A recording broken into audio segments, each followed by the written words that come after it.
Welcome back to Inside Great Lakes Sailing. A little bit of video from this past weekend's Helly Hansen Sailing World One Design Regatta held at Bayview Yacht Club. We wanted to get a chance to show you a little action early, and we get also a chance to list all the winners for various categories. The biggest winner being Crescent Zone, Paul and Ross Nectarline, who were the overall regatta winners, will be heading to the BVI and their crew with Ron Sherry and Ken Swetka. And all that were involved in that crew headed down to BVI in October, facing off some of the other winners from the other four regattas that Helly Hansen and Sailing World put on. This was quite a weekend. They're off to Chicago this weekend, and we are looking forward to a number of other opportunities. On this show, we have a bunch of action from the Helly Hansen event. We get a chance to talk to the overall winner, Paul Nectarline. We'll also speak with some of the folks who were involved in the race. We also checked in with Tartan 10 winner, one of our favorites, Trey Sheehan, talked a little bit about it. I think that'll be a fun interview with him. And then we're going to spend some time with Wally Cross. Wally's going to kind of explain to us at this point, it's still early in the summer, if you're looking for sales and maybe what you should be looking for. And then we're going to get a chance to spend some time with Abie McLaughlin, who is part of it's a really interesting story. Abie's only been sailing since 2010, but this past year, 2025, she was nominated for Rolex Sailor of the Year. How does somebody go from being a volleyball and track star in high school to only pick up sailing and as a graphic artist only pick up sailing in 2010 and all of a sudden competing at a pretty high national and international level? We're going to talk to Abie about that, and I think it's a testament to her talent. Certainly her mentors are some talented folks, and we'll get a chance to see that in a second. As fun as the Helly Hansen race was this past weekend, the schedule continues to move on. We're going to spend some time covering this coming weekend. This is Wednesday. We'll start on Friday. That's the annual Mills race, the 101st Mills race. And that'll be a fun opportunity. We've got Dwayne Burgoyne down there who's competing on his boat, and Dwayne will kind of give us the insight of what's going on the island on Put in Bay. If you're not aware, you've sailed just outside of Toledo all the way to Put in Bay overnight. And there's a lot of boats in that. I think there's 120-some registered boats, and certainly a great race.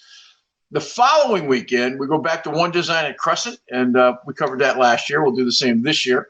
That's also a really good, fun race, and the registration is still open for that. So if you're interested, check that out.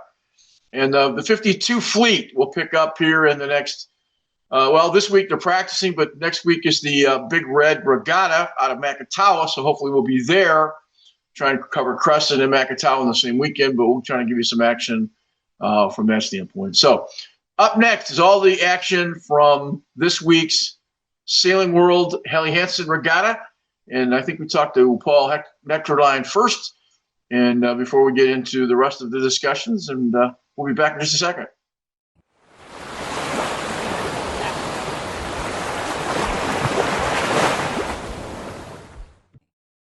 Smiles are powerful. They spread joy, laughter, and hope. But not everyone gets a fair chance at a smile. Every 3 minutes, a baby is born with a cleft, making it difficult to talk, hear, eat, and even breathe.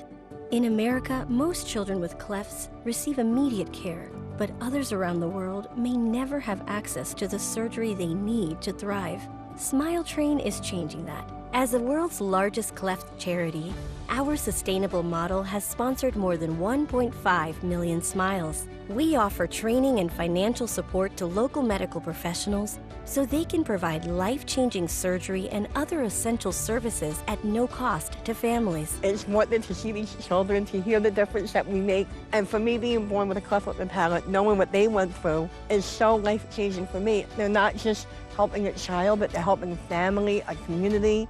Help us change the world one smile at a time. You're sailing with your friends? Yeah, and I'm sailing with my friends. I really want to build the class, so we're kind of keeping the boat the way it is, and we always have decent sails and everything like that, but I want to keep it simple, not get in the arms race, but just always try and press as hard as we can, and we work hard to try and keep the boat going fast. In the last couple of years, you've Yes. had more success than you've had in other parts of your career. Yes. Is there something specific as to what's different than maybe was before? Learning the boat a little bit better, going faster. They're a little tricky boats, so I want to make sure that young people know that they can pick any boat and they can win on any Cal 25 out there. They're good boats. Congratulations. All right, thanks. Thank you. But huge thing goes out to Paul. He's sailing fast. Any thoughts on the Holly Hansen race today, just in general? I thought they ran a great race. Matt Bounds doing race committee is always a professional, and you come to expect great races, and he always puts them on. He did a great job. One of the things about the way the race was conducted was Matt really talks to people on the radio really well, keeps you really informed about what's going on. It's it's a real salt to the earth kind of conversation, so you always know what's going to happen. That was really good. I had a great time. This is probably my 5th or 6th one, so had a good time. There seems to be a huge movement towards one design regattas. Obviously, Crescent has one. This one is a continuation of the nodes, obviously. Yep. But it seems to be gaining popularity in the racing community. Any thoughts why? Probably there's more hype for it, there's more social media for it, there's more build up towards it. So I would have to say more word of mouth, getting people excited about it, bringing the sport into people's lives a little easier, more access to it, because they'll put where you can for stadium-wise seating, like how Bayview will set it up, and you can see them right from the shore. So people actually being involved as viewers. We're obviously talking to Trey Sheehan from Hooligan, who is one of our favorite guys. Won the T10 again, and here at the wonderful Helly Hansen Sailing World One Design Regatta. Trey, does these kind of wins set you up for the bigger boat with the 52, or is it just still recreation and fun? All of it's fun. Okay. Obviously, we want to do well. But every bit of it is about getting stick time and making sure that we're doing all the things, hitting all the corners, and the teamwork in each of the boats. And I think the most important part is me getting behind the helm and getting a little work in, and that's staying current. Okay. I know it's a progression in the summer. You're building towards what you're trying to get to. Sure. But a T10 isn't as responsive. Well, it's as responsive. It isn't as.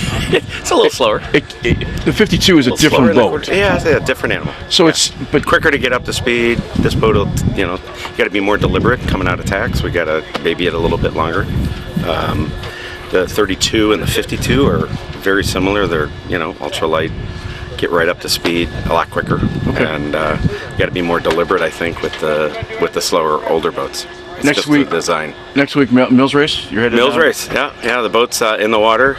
It's heading down to Put-in Bay on Monday. We're going to practice Wednesday and Thursday morning. The crew by Thursday, everybody will be there, but we're going to shake down Wednesday. Thursday we'll do a practice. Friday morning, we might go do a quick sale.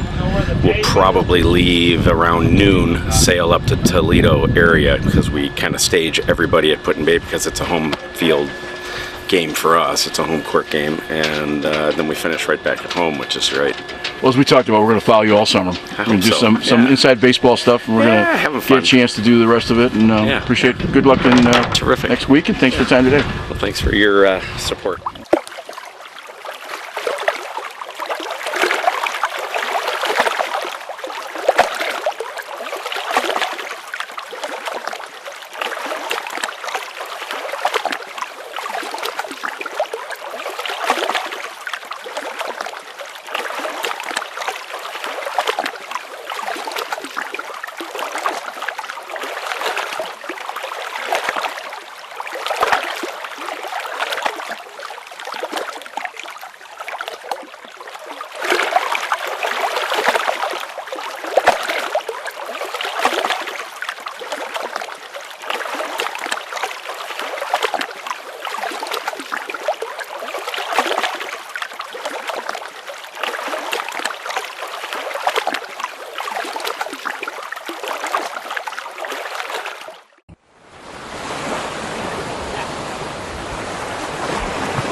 At the U.S. Center for Safe Sport, ending abuse is not just our job, it's our promise.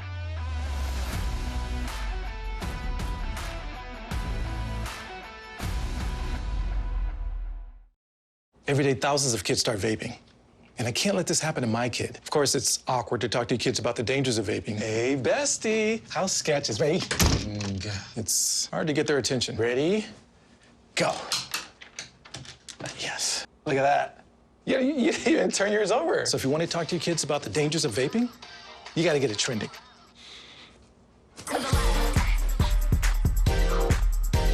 No, you're doing it wrong.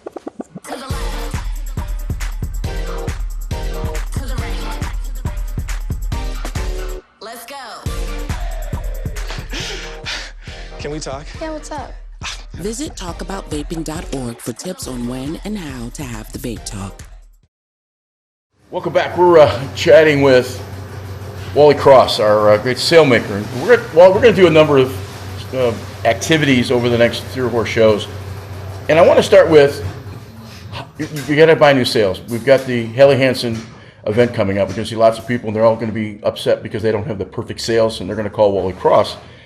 What should we be looking for to pick a sailmaker, and should we have budgets before we have that discussion? So let's give me an idea what I'd be looking for a sailmaker. Yeah, I'm going to start with your first comment about budget, because everybody has a budget relative to a boat. Because let's face it, they're expensive. They're not only expensive to own, they're expensive to operate and surely maintain and then put new items on, like sails.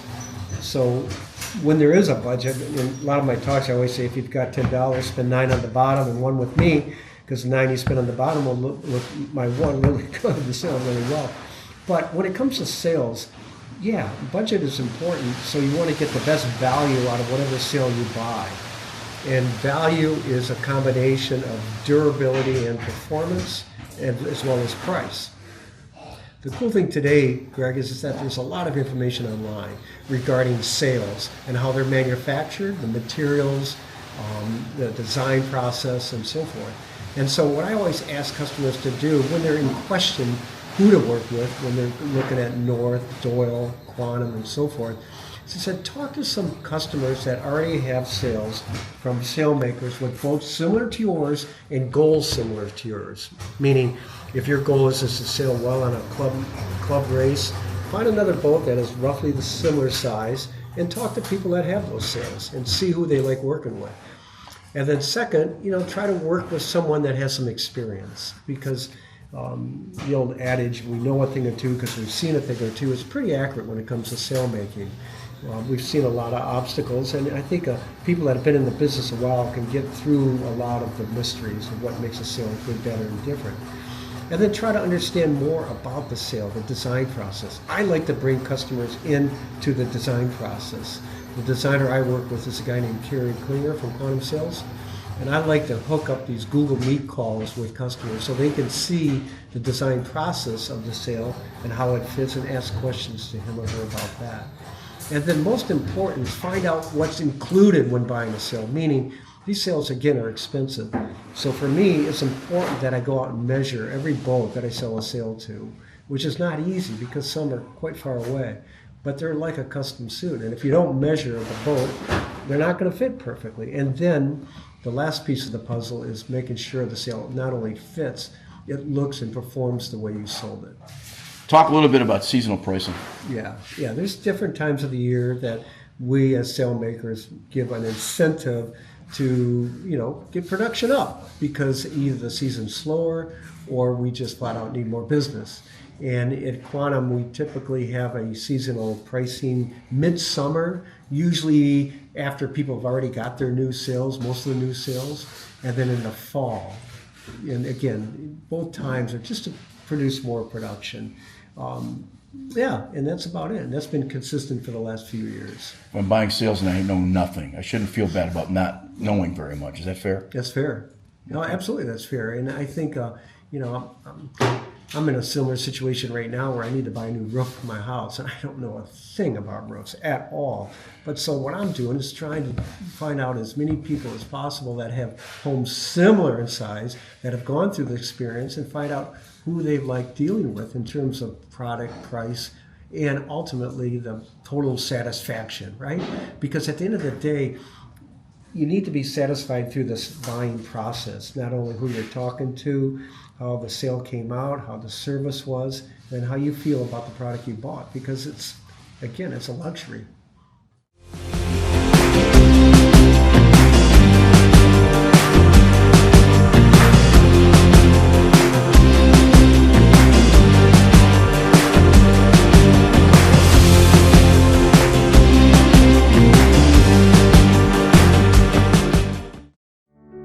I think unless you are a heart disease patient, you may not know how much work the American Heart Association does behind the scenes to save your life. Learn more about the American Heart Association's work at helpheart.org. We're talking with Abie McLaughlin, and Abie, you are one of the better sailors in the Midwest, and the sport you came to it in 2010. We're going to get into the specifics. Yeah. We're sitting here on your Bayview as part of the Helly Hansen Sail World One Design Regatta, with Trey Sheehan's syndicate, and you're racing with this group this weekend. And you're from Cleveland. You were a track and volleyball star in high school and went to Kent State, and we'll kind of get the logistics out of the way. Sure. Your accolades are kind of preceding you, but you didn't come up to the sport until 2010. So give us the sort of the snapshot version. Yeah, me in a nutshell, 2010 I started sailing out of Edgewater Yacht Club, just beer can racing. Didn't even know there were sailboats on Lake Erie, and went out on a big breeze day and on Express 37 and fell in love with the sport and started sailing for a couple years, just beer can racing in Cleveland. And then Edgewater Yacht Club has a great learn to race program for women called NCWSA, so I was put on a J22 with a great coach, also a Cleveland guy, pro sailor, and learned really, really quickly when you're, a third of the crew. And I think I'm just like the right size. And I had some opportunities that came about and hooked up with a lot of good people and networked. I mean, sailing's just networking, and yeah. You came to it quickly, and let's start with, you were nominated for Rolex Sailor of the Year on the women's side this year. And that's obviously a great accolade, having been at this sport in a relatively short term. So you've reached kind of high pretty fast, and maybe explain what that's about. Yeah, so I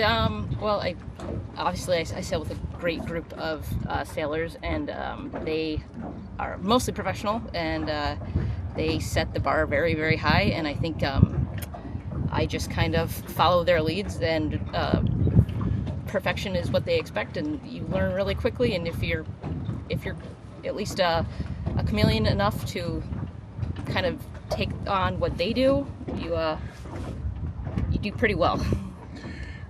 You've sailed in a variety of fleets. Maybe explain some of the fleets that you've had some success in. So currently I'm sailing T10 with Trey. I sail a J70 mostly the Bacardi series, Southern Florida stuff on Airplane with John Evans. John Evans and Trey own a TB52 together, so I do all of their Sourcey events, and then we've done a couple Mackinacs and some of the bigger offshore events. You've had this great opportunity to be around some serious sailors, but that doesn't really necessarily translate into your talent. Your talent is your own talent, and I think that's something that can't get lost in this interview, because I think that's something that's important to talk about. Yeah, and I think I was moldable, and maybe it's some of my competitiveness from growing up, and that's just translated into good things that come about, but I'm amazed at where I am from where I started. What do you enjoy the most yourself? Melger's 24s have been fun, and Melger's 32 is a blast. Probably Melger's 32. Okay. Yeah. What do you think in your background? What do you think of your intellect or your talent? What is it what brings you to this to make you as good as you've become in such a short period? It is kind of funny because in my real world job, I'm a very creative person. I'm a product designer. It's very creative. This boat racing, for my responsibilities on boats, are not necessarily creative. They're very analytical. They're very systemic. So it's just funny that I can maybe use those bits and pieces of my just being that I don't get to use anywhere else. And I would say I'm a good systemic follower. Well, in talking with some folks who sailed with you and have sailed with you, and in some cases have helped you learn. Absolutely, yeah. They said your ability to not make mistakes the second time is probably your greatest strength. Yeah, I would say I'm a good learner. I'm a quick learn, very coachable, and thankfully I've had great leaders around me that have shaped me. Last week we had a chance to spend some time with the A3 crew, Dawn Riley and Linda Lindquist. They were part of 30 years ago, they were part of the all-female America's Cup. One of the conversations we had is we keep talking about women and being great sailors like it's an anomaly, like it's not something that we should be talking to. Right, yeah. They should just be great sailors. And I kind of, that same point. You get that as you're learning through these things, or is that part of it? Because you're good because, oh my gosh, you're a girl, or just because you're a good sailor? I think, I've never actually thought of it that way. I think I'm a good sailor, but I'm a good female sailor as well. So I think we should always kind of continue talking about, gender and participation. And you look at just participation in this event, T10, I think they classify themselves as a family boat. There's 5 women out on these boats, with 50 men. So I think women participation is an issue, and I think participation in sailing in general is probably an issue. But I think it's a topic of conversation that we probably need to put some effort behind. So roughly 15 years have been at this. When did it go from avocation to obsession? Probably 2016, 2017. It turned into, wow, I have to really consider how much vacation time I'm taking for all of this sailing. Some of us aren't independently wealthy, right? Yeah, working around. Thankfully, the owners of my company are very flexible with me, and they understand that I have this passion, and I think they're very interested in it as well. So they do give me the flexibility on, say, practice days of, hey, work in the morning, work in the evening, and practice in between.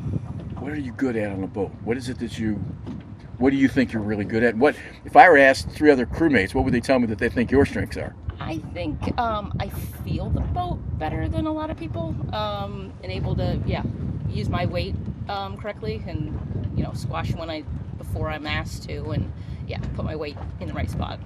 This is long as we've introduced ourselves to Paul Goodison and some serious level sailors.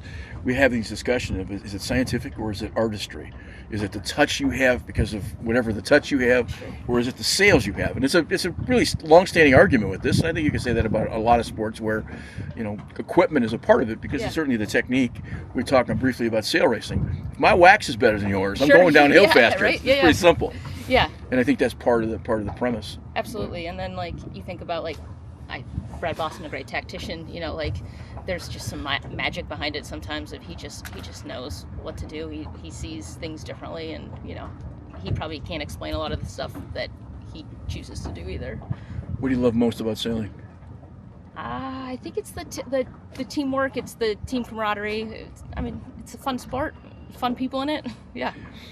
I was a 12 or 13-year-old young lady, and I was interested in getting involved in sail racing. Again, you came at it after college at Kent State, which doesn't have a great sailing team, I don't think. I don't even know if they have one. But what would you tell a teenager that might be interested in doing? Just find a way to get on a boat and go? Yeah, that's, I guess, also the challenge of, talk to people and,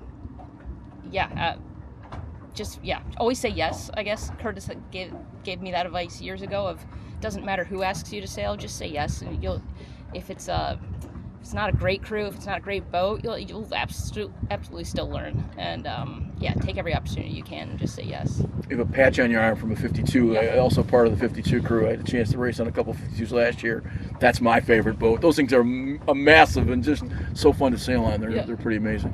They're fantastic. Yeah, they're the biggest boat I've ever been on, and Sailing World profiled me. Amy Felder profiled me, and we kind of talked about the TP52 and how kind of overwhelming it was for me in the beginning. I'm not the biggest person. I'm like, man, you know, I've been asked to sail with these guys on this 52. Like, am I supposed to be here? You know, these loads are big. Everything's big. Everything's heavy. But I eventually started to find kind of like little roles, little responsibilities that I could take on that made everyone else's jobs pretty easy or easier. And then, everything gets easier with time. The family in which you sail are some very good sailors, but as you pointed out, you get picked up in Sail World. You're doing an interview with us. The notoriety is starting to come. Is it painstaking for the guys you're hanging around with? No, I think they love it. I think they're happy for me too. And I think I'm a reflection of them. So, my talents are their talents. So we're all, again, back to the team. They're proud of me. They're happy for me. Yeah. All right. We're talking to you on Saturday night. Hopefully, you guys have had 2 good days in the T10. Yeah. Oh my gosh, it's close racing. So especially the top 4, we're all going back and forth. So yeah, but T10 is a great fleet. So it's really nice and competitive at the top. So good luck tomorrow, and I appreciate you taking the time. Thank you so much. Just want to thank all the folks who were on this week's show. We had a really fun time at the Helly Hansen Sailing World. It's kind of a mouthpiece, but Helly Hansen Sailing World's One Design Regatta down in Bayview. We checked out that race, and we brought you some pretty cool winners. So we'll be involved this next week with the Mills race. Dwayne will bring us some information, and we'll bring that to you, plus a lot of other activities. Then get ready for the Crescent One Design Regatta coming up on the 14th and 15th, and that should be a really fun time. That last year it was one of those unique events that you didn't really expect much, and it turned out to be one of the best events of the summer. So that and other features, and we'll get some action from the GL52s, one of the most competitive fleets in the world this year, and we'll bring some of the action to you from Macatau as far as the Big Red Regatta goes. So that's all on tap for the next 10 days. So for next time, for all the guys in back, we appreciate you watching. See you next week.